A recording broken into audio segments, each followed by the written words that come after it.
बोलते हैं। बीहड़ मीन्स बबूल के जंगल, बबूल के कांटे वाला पेड़ होता है, अच्छा हाँ हाँ। वो जंगल होते हैं। कुदरत ने बनाया है सर, मट्टी के पहाड़ हैं और बबूल के जंगल हैं। उन जंगलों ने हमको डकैत दिए, फूलन देवी दी, विक्रम मल्ला दिया, ददुआ दिया, जगजीवन परिहार दिया, चंबल, आपको सरल भाषा में चंबल बता देता हूं, तो उसने हमको डाकू दिया।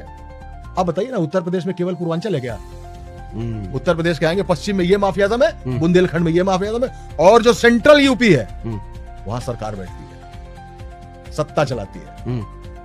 उस सत्ता को, उस पार्टी को सरकार में आने के लिए ज्यादा सीटें चाहिए होती है। और ये सीटें कैसे बनेंगी? कैंडिडेट लड़ेगा ना, लेकिन जब एक अतीक अहमद चुनाव लड़ेगा तो क्या होगा? अतीक अहमद खुद तो जीतेगा, उसकी गुंडई से 10-12 सीटें और आएंगी। मुख्तार अंसारी जब चुनाव जीतेगा तो मुख्तार अंसारी के दबदबे में 8-10 सीटें और प्रभाव में आएंगी। दबदबा, टिकट किसको मिलता है? जिसकी पब्लिक में डिमांड हो, ठीक है, या प्यार से या खौफ से। इनका खौफ था। तो ये माफिया राज में आम लोगों की जिंदगी कैसी होती है? अच्छी होती है। माफिया राज में जिंदगी कैसी, मैं बता रहा हूं आपको, कैसे खराब होती है ये बताता हूं आपको। किसी गुंडे का नाम लीजिए जरा। अतीक अहमद। अच्छा चलिए, अतीक अहमद। आप अगर इलाहाबाद में रहते हैं और अतीक अहमद 20 गाड़ियों का कॉन्वॉय लेकर आपके घर चाय पीने आता है,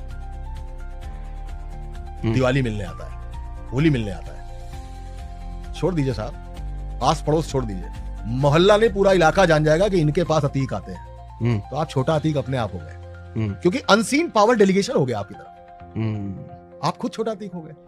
तो आप ऐसे कैसे कह सकते हैं कि जनता कैसे जीती होगी? जो निशाना है वो निशाना है, बाकी जनता भी उनके आगे सर झुकाती है, और जनता उनके खौफ की एक एक किश्त लेके खुद भी घूम रही होती है। तो फिर एक बात बताइए, आज जैसे योगी जी कहते हैं माफिया फ्री, क्या पहले तो ये बताइए क्या सच में आज माफिया फ्री उत्तर प्रदेश हुआ है? मंत्री थे, उसको मारने की धमकी दी उसने। ओके। तब कल्याण सिंह ने एसटीएफ बनाई। एसटीएफ का पहला मिशन श्री प्रकाश शुक्ला था, और श्री प्रकाश शुक्ला मार दिया गया। अगर ऐसे ही श्री प्रकाश शुक्ला के खिलाफ एसटीएफ बनती रहती, अगर ऐसे ही श्री प्रकाश शुक्ला पकड़े जाते रहते, एनकाउंटर में मारे जाते रहते, तो कौन अतीक होता, कौन मुख्तार होता, कौन रिजवान होता, कौन फूलन देवी होती, कौन विक्रम मल्ला होता, कौन ददुआ होता, कौन जगजीवन परिहार होता, कौन सुनील राठी होता, कौन सुंदर भाटी होता, कौन होता? कोई नहीं होता। सिस्टम पनपाता है, जनता चुनती है। डाकू थी ना। लेकिन इनके भरण पोषण के लिए नेताजी का भी हाथ तो होना जरूरी है ना? हर नेता का हाथ होता है। कौन सी पार्टी छूती है? क्या बिना नेताजी के माफिया का जन्म हो सकता है? सिस्टम वही है, सिस्टम है वो। आपको खून से सने हुए कपड़े उतार कर सफेद बुर्राक खादी